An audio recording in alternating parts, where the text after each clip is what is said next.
얼마 전 제 친한 친구가 저에게 털어놓더라고요. 내가 이번 프로젝트에서 실패했거든. 회사에서도 그렇고 집에서도 그렇고 다들 내가 부족하다고 느낄 것 같아. 사실은 나도 그게 맞는 것 같아. 매번 무언가 잘못될 때마다 내 잘못 같고 그럴수록 자신감도 떨어져. 다른 사람들은 어떻게 저렇게 멘탈이 강하지?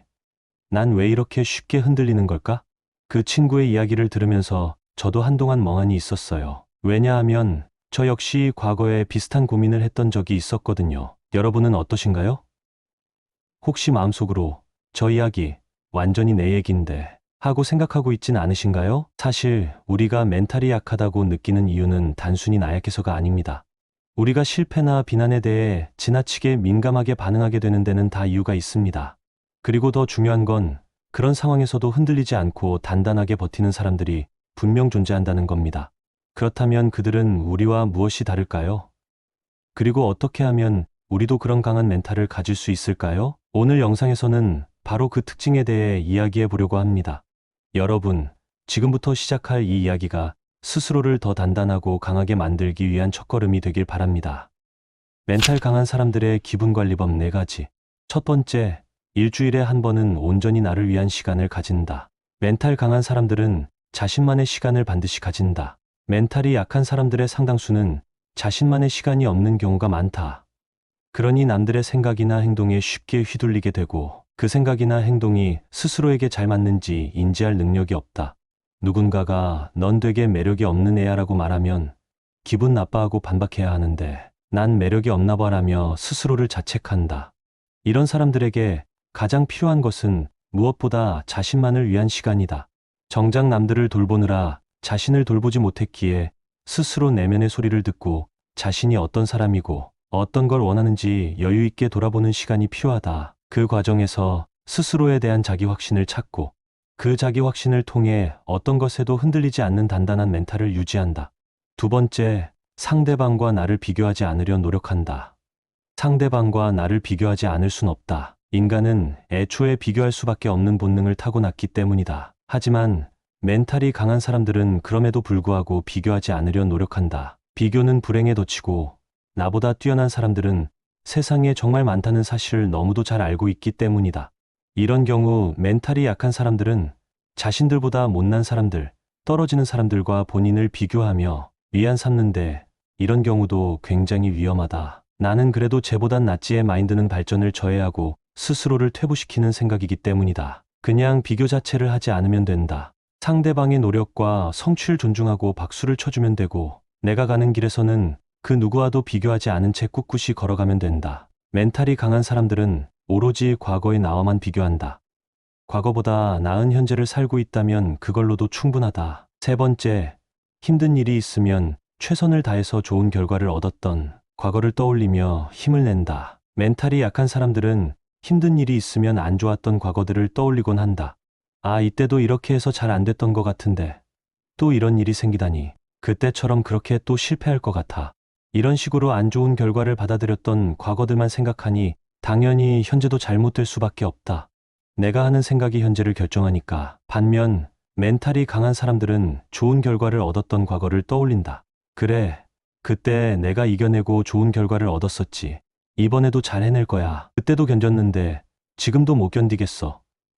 과거의 뿌듯한 경험들을 토대로 스스로에게 자기 최면을 건다. 그리고 이 자기 최면은 굉장히 긍정적으로 작용해 보다 나은 미래를 만들어준다. 이처럼 멘탈이 강한 사람들은 긍정적인 생각, 좋은 생각을 하고 그것들을 행동으로 옮긴다. 네 번째, 항상 주변을 정리정돈 해놓은 상태로 생활한다.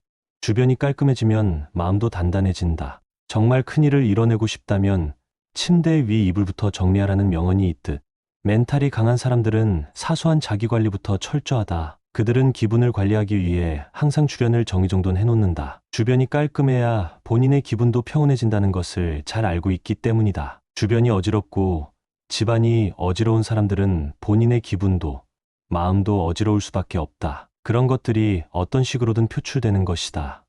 멘탈이 강한 사람들은 자신의 주변을 기본적으로 깔끔하게 관리한다. 그것이 그들의 가장 좋은 기분 관리법 중 하나다. 유리 멘탈을 강철 멘탈로 만드는 4가지. 첫 번째, 세상에 욕 안 먹는 사람은 없다. 이전에는 타인의 시선을 그렇게 신경 쓰고 살았다. 나의 좋은 점을 바라봐주는 사람들보다 나를 무조건적으로 싫어하고 마음에 안 들어 하는 사람들의 마음을 어떻게든 돌려보려고 애를 썼다.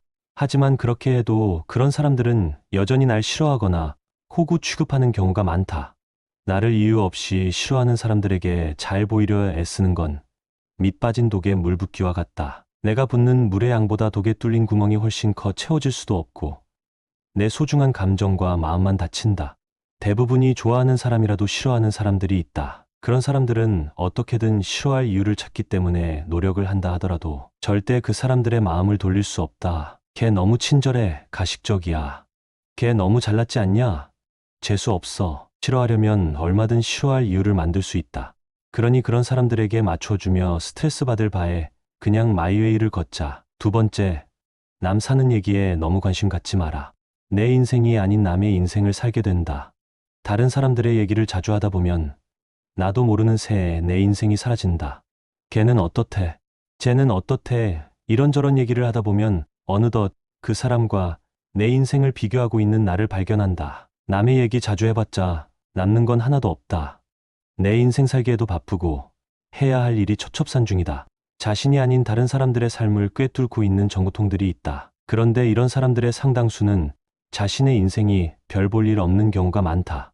자신의 삶에서 존재감을 찾지 못하니 타인의 삶에서 그걸 찾으려 하는 것이다. 정말 단단한 사람들은 타인의 이야기에 무관심하다. 세 번째, 과거가 아닌 현실에 살아라. 한때 잘 나갔던 사람, 과거에 한가닥 했던 사람, 돈 좀 만져봤던 사람은 생각보다 많다. 그게 사실인지 아닌지는 모르겠지만 그런데 중요한 건 그 사람의 현재 모습이다. 정확히 같은 말을 하더라도 서울형 노숙자가 하면 그냥 무시하지만 100억 부자가 하면 어떻게든 의미 부여하고 귀담아 듣는 게 인간이다. 우리는 과거로 우리를 증명하는 게 아니라 정확히 현재의 모습으로 우리의 가치를 평가받는다. 더 이상 의미 없는 추억팔이나 절대 있을 수 없는 가정을 하며 에너지를 뺏기지 말자. 과거에 얽매여봤자 나만 나약해진다. 중요한 건 현실이다. 네 번째, 내가 무엇을 상대방에게 줄 수 있을지 고민하라. 내가 어떤 걸 잘하고 상대방에게 어떤 이득을 줄 수 있는지 정확히 아는 사람들은 멘탈이 강력하다. 자신의 강점을 누구보다 잘 알고 있기 때문이다. 누군가를 만나거나 일을 하는 데 있어서도 주도권을 자신이 쥐고 있기에 멘탈이 강력하다. 반면 멘탈이 약한 사람들은 자신이 어떤 걸 잘하고 상대방에게 이득을 제공할 수 있을 거라는 확신이 없다. 그렇기에 상대방의 사소한 말이나 행동에도 쉽게 흔들리고 스스로의 가치를 의심하게 된다. 그러니 내가 어떤 걸 받을 수 있을지보다 어떤 걸 제공할 수 있을지 고민하라. 내가 누군가에게 베푸는 순간 그 주도권은 나에게 온다. 자존감을 높일 수 있는 방법. 첫 번째, 남이 해주는 칭찬을 순순히 받아들여라. 자존감이 낮은 사람들은 남들이 해주는 칭찬을 그냥 단순히 인사치레라고 생각하거나 오히려 부담을 느낀다. 예를 들어, 너 이거 되게 잘한다 라고 하더라도 자기 기준에서는 한없이 부족하기 때문에 이 정도로 왜 잘한다고 하는 거지? 라고 의문을 갖는 것이다. 이 이유는 스스로에 대한 기준이 한없이 높고 스스로를 사랑하지 않기 때문에 살면서 칭찬받아본 경험이 크게 많지 않기 때문이다. 이럴 때 가장 좋은 방법은 우선 인정하는 것이다. 자신의 기준에 그 칭찬이 가식적이라고 느껴지거나 칭찬받기 충분하지 않다고 인지하더라도 우선 고마워라고 받아들이는 연습이 필요하다. 칭찬받는 걸 쑥스러워하지 말고 우선 감사하게 받은 뒤에 내가 그 칭찬을 돌려주면 된다. 고마워. 너도 이런 부분이 진짜 대단한데? 라는 식으로 말이다. 스스로의 엄격한 기준으로 본인을 옥죄며 자기 자신을 깎아내리지 말고 본인을 사랑하고 아껴주자. 그게 가장 건강한 자존감 높이는 길이다. 두 번째, 남들이 나를 어떻게 생각할지를 고려하지 마라. 자존감이 낮은 사람들은 유독 남의 눈치를 많이 본다. 그들은 자신의 행동이나 말이 상대방의 심기를 거스거나 의견 충돌이 일어나면 어떡하지? 라는 불안감을 많이 갖고 있다. 만약 자신이 일이 맞다고 생각해도 상대방이 일하고 하면 그냥 일이라고 하면 되는데 괜히 분란이나 갈등을 일으킬 소지를 주고 싶지 않아 이로 바꾼다. 하지만 자신이 맞다고 생각한 건 일이고 잘 어울린다고 생각한 게 일이었다면 그냥 일을 하면 된다. 일하고 생각하는 사람들에게 억지로 맞출 필요도 없고 맞춘다고 한들 잘 안 맞춰진다. 그러니 그냥 무례하지 않은 선에서 본인이 생각하고 말한 대로 살아가면 된다. 명심하자. 남들 눈치 신경 쓰고 배려한다고 스스로를 잃는 게 가장 바보 같은 짓이다. 세 번째, 상대방이 그냥 툭 던진 말은 그걸로 끝내라. 너 요즘 좀 변했다. 예전에는 안 이랬었잖아. 상대방이 그냥 툭 던진 말에 어렵게 날개를 펼치려 하다가도 금방 접는다. 그래, 뭔가 내가 안 좋은 쪽으로 변하고 있었을 수도 있겠네. 라며 애써 끌어올렸던 자신감을 다시금 바닥으로 내팽개친다. 그런데 그냥 상대방이 툭 던진 말은 나도 툭 받고 끝내면 된다. 다시 물어보면 내가 그런 말을 했어. 라며 기억하지도 못할 말 굳이 계속 마음에 담아둘 필요가 1도 없다. 툭 던진 말은 툭 던진 말로 끝내라. 내 정신 건강을 위해서. 네 번째, 일어나지도 않은 일을 걱정하지 마라. 일어나지도 않은 일을 그렇게 걱정하는 사람들이 있다. 걔가 만약 이러면 어떡하지? 이런 상황에서 나는 어떻게 대처해야 하지? 라며 상상하고 불안해한다. 그러다 보면 내가 응당하는 일, 해야 할 일도 잘하지 못하게 되고 그런 자신감 없는 모습은 낮은 자존감으로 이어진다. 현재에 충실하고 일어나지도 않은 일은 걱정하지 마라. 일어나면 그때 가서 생각하면 된다. 오늘은 멘탈이 강한 사람들의 특징에 대해 알아보았습니다. 여러분들도 삶이 힘들수록 자신의 멘탈을 잘 관리하셔서 긍정적으로 밝은 인생을 사셨으면 합니다. 신압으로 명언을 들어주셔서 감사합니다.